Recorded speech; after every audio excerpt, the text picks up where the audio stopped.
Classical mechanics.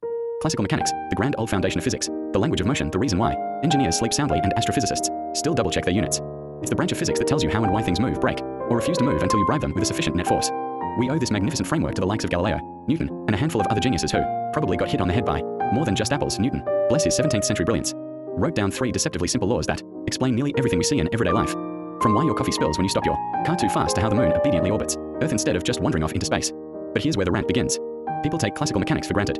They think it's basic, as if it's some kind of physics training wheels before you get to the real stuff like relativity or quantum mechanics. Excuse me, this is the theory that sends rockets to Mars with slingshot precision. You can keep your quantum weirdness. We'll stick with Newton when we need the International Space Station to stay in orbit. Classical mechanics is deterministic, elegant, and brutally honest. If you give it the initial conditions and the forces, it'll tell you exactly what happens. No mystery, no uncertainty. You drop an apple, it falls. You throw it faster, it follows a parabola. You throw it really fast, it orbits Earth. You throw it too fast. Congratulations, you just invented escape velocity.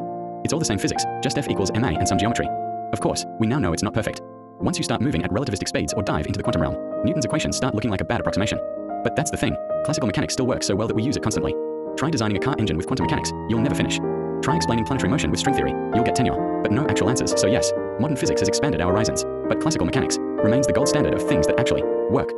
It's the poetry of forces and motion, the timeless symphony of inertia, acceleration, and energy. The next time you drop your phone and it hits the ground exactly as Newton predicted, take a moment to appreciate the sheer, predictive power of a 300-year-old theory. Because in the end, the universe might be quantum, but your coffee mug is definitely Newtonian.